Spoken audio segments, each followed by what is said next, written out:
ఈ సేవా కార్యక్రమంలో మేము భాగస్వామి అవడం నిజంగా చాలా అదృష్టంగా భావిస్తున్నాం. చాలా మంచి కార్యక్రమం. వాస్తవానికి ఈ సైకిళ్లు పంచే ఇచ్చేటువంటి వితరణ చేసేటువంటి కార్యక్రమానికి ప్రధాన కారణం మన జిల్లా కలెక్టర్ గారు.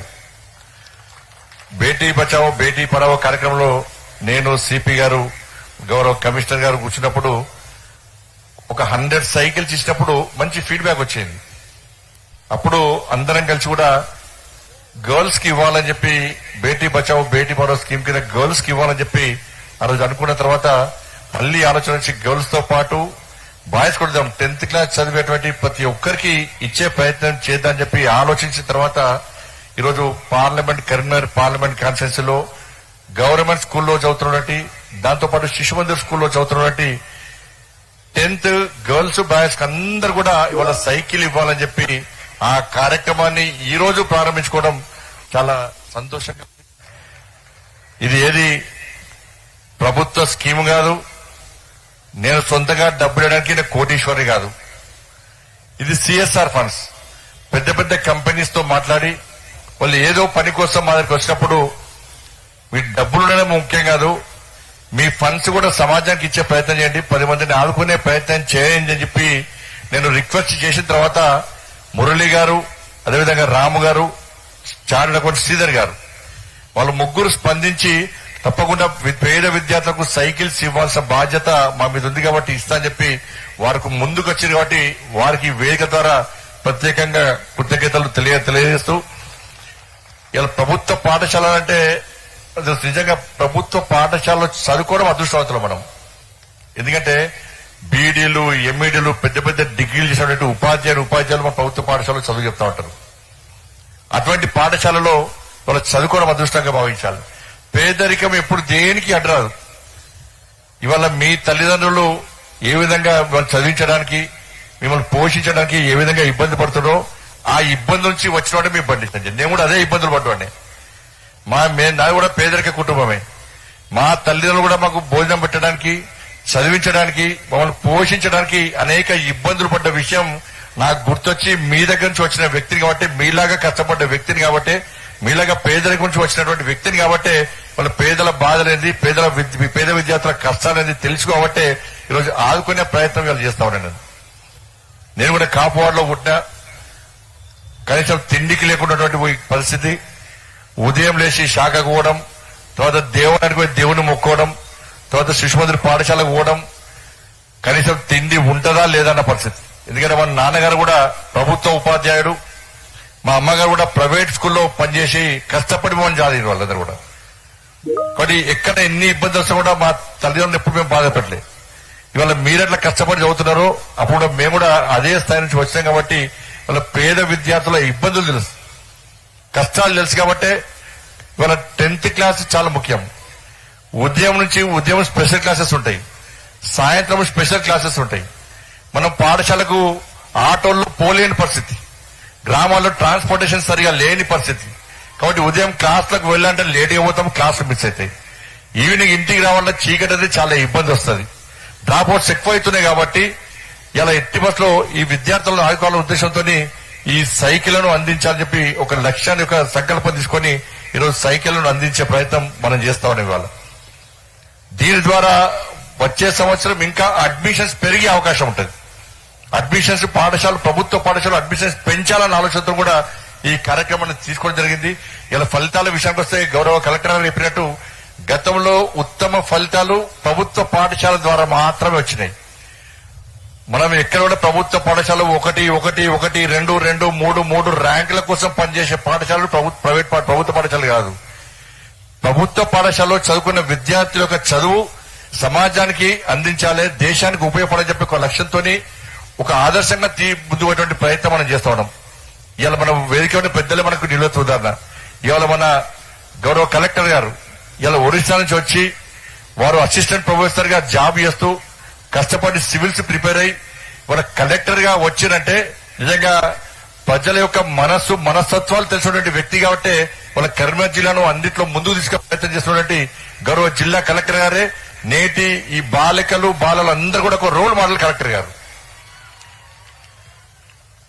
వారు చెప్పడమే కాదు ఆచరణలో చేసి చూపిస్తున్న గొప్ప అధికారి గౌరవ కలెక్టర్ గారు. అదేవిధంగా సిపి గారు ఇలా బీహార్ నుంచి వచ్చి అనేక ఒడిదుడులు ఎదుర్కొని మెకానికల్ ఇంజనీర్ చేసి తప్పకుండా నేను కూడా కష్టపడి పనిచేయాలి అని చెప్పి సమాజానికి సేవ చేయాలని చెప్పి ఇవాళ ఐపీఎస్ గా సెలెక్ట్ అయ్యి వాళ్ళ సిపిగా మనకు వచ్చారు.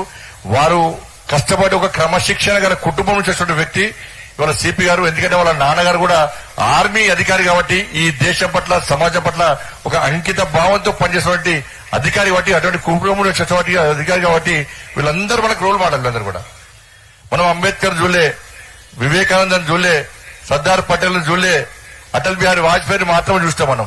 కానీ వీళ్ళందరూ అటల్ బిహారీ వాజ్పేయి గాని, అంబేద్కర్ గాని, గాంధీ మహాత్ముడు గాని వీళ్ళు కూడా పేదరికంలో అనేక ఒడిదులు ఎదుర్కొని ఇవాళ మనకు స్ఫూర్తి పదార్థాలుగా మిగిలిన వాళ్ళందరూ కూడా.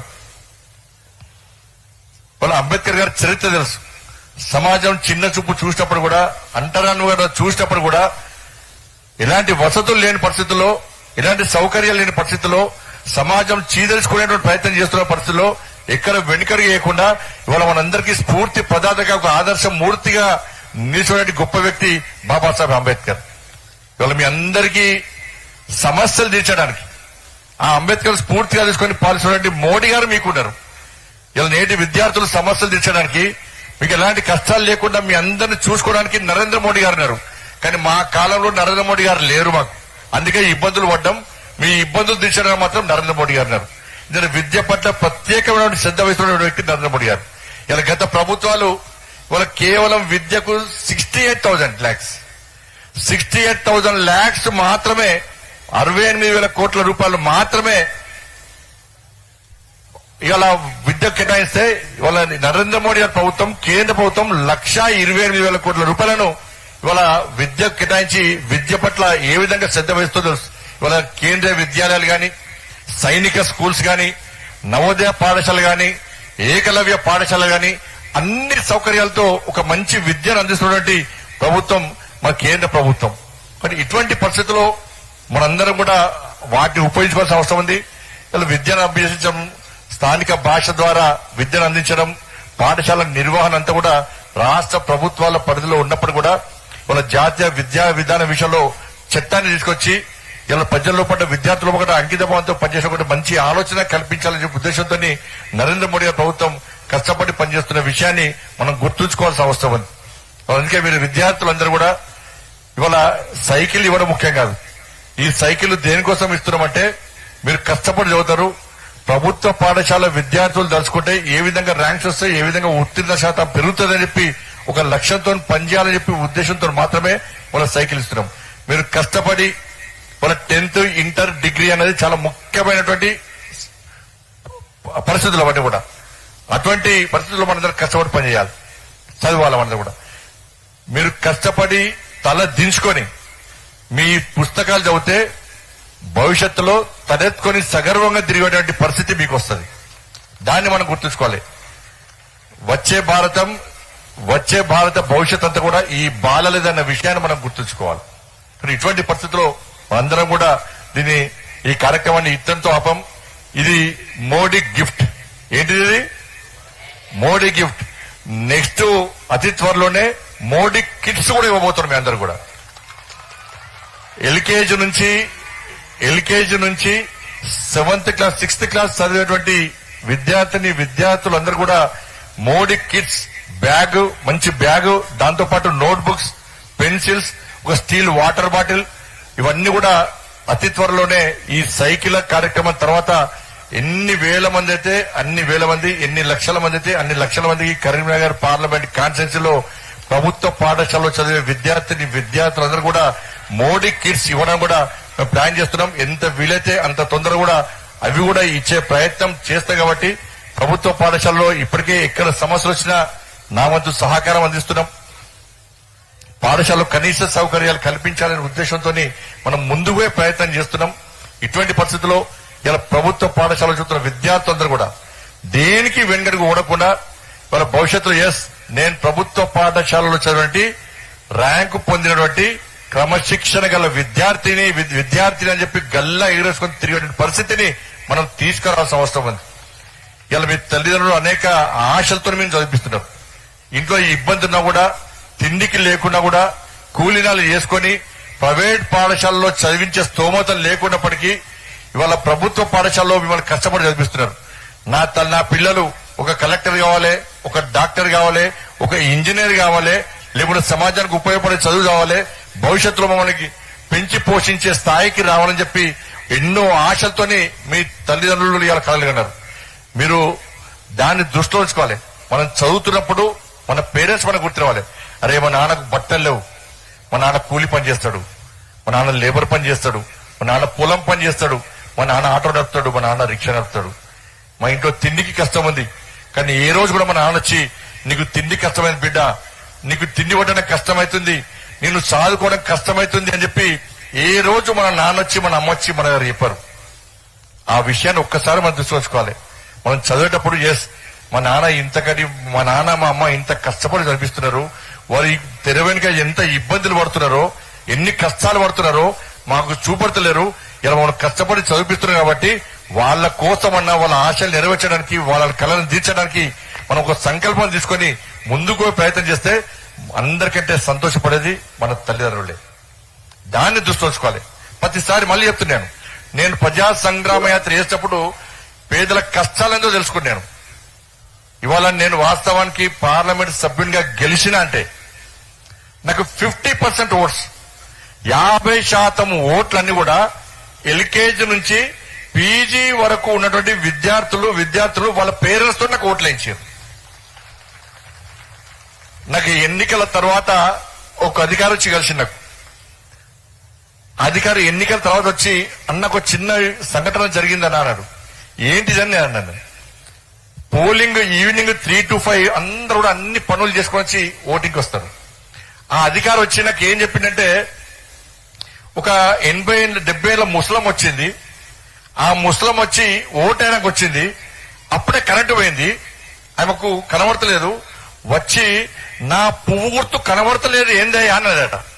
నా పువ్వు గుర్తు కనబడతలేదు ఏందయ్యా అని చెప్పి ఆ ఎన్నికల అధికారిని అడిగితే, ఆ ఎన్నికల అధికారి పోయి చూపినాక ఆమె ఓటేసి బయటకు వచ్చిందట. అది చాలా మంది క్యూలో ఓటర్స్ ఉన్నారు. ఈయనకు అమ్మ నుంచి 70 ఏళ్ల ముసలమ్మ ఆమె నుంచి అట్లా ఆన్సర్ వస్తుంది అధికారి అనుకోలే. అమ్మ నువ్వు వచ్చినావు కదా, ఇంత మంది ముందట నువ్వు పువ్వు గుర్తు చెప్తున్నావు కదా, నువ్వు పువ్వు గుర్తుకు ఎందుకు ఓటేస్తావు అన్నాడట. అప్పుడు అమ్మ చెప్పిందట, నేను ఓటేయడానికి వచ్చినప్పుడు నా ఇంట్లో నా మనవరాలు ఒట్టేసి పంపింది బండి సంజయ్కి ఓటేయమని చెప్పి అన్నాడట. ఈ అధికారి అనుకున్నాడట, అరే 70 ఏళ్ల ముసలమ్మ వాళ్ళ మనవరాలు ఏదో డిగ్రీ పీజో చేస్తుంది కావచ్చు అని చెప్పి, ఇన్ని మనవరాలు ఏం చేస్తుందమ్మా అంటే 3వ తరగతి చదువుతుంది అన్నదట. నాకు 3వ తరగతి చదివేటప్పుడు అమ్మాయి కూడా వాళ్ళ బండి సంజయ్ అన్నకు ఓటేయమని చెప్పి వాళ్ళ 70 ఏళ్ల అమ్మమ్మని పంపిందంటే ఆ పిల్లల మనసు గెలవడం నిజంగా అదృష్టంగా భావిస్తాను. నేను ఒక ఫంక్షన్ పోతే ఒక అమ్మ వచ్చి నా తరపు ఉరికేస్తా ఉన్నది, ఆమె బెజ్జంకి పోతే నా వైపు ఉరికేస్తా ఉన్నది, నువ్వు ఆగు సార్ అంటున్నది. అరే అడ్డుకుంటుందా ఏందని నేను అనుకున్నా. ఏందమ్మా అంటే, ఒక్క 5 నిమిషాలు వెయిట్ చేసి సార్ మా పాప వస్తుంది సార్ అంటే, ఆ దూరం నుంచి వాళ్ళ నాన్నగారు 5th క్లాస్ చదువుతున్న ఒక పాపని ఎత్తుకొని వస్తుంటే ఏంది అంటే, నీతో సెల్ఫీ దిగాలి సార్ అన్నారు. సరే అని చెప్పి సెల్ఫీ దిగిన. ఎందుకు దిగుతున్నావు మా సెల్ఫీ అంటే, సార్ ఈ సెల్ఫీ కథ పక్కకు పోయింది సార్, నేను ఇక పార్టీ పేరు ఎందుకని, ఇది పొలిటికల్ స్టేజ్ కాదు, నేను ఫలానా పార్టీకి సంబంధించిన ఎంపీటీసీ సార్, నేను బీజేపీ కాదు సార్, ఫలానా పార్టీకి సంబంధించిన ఎంపీటీసీ సార్, ఈ పాపకు హార్ట్ లో హోల్ వచ్చింది సార్, హార్ట్ లో హోల్ వస్తే నేను హాస్పిటల్లో అడ్మిట్ చేసిన, ఎన్నికల పోలింగ్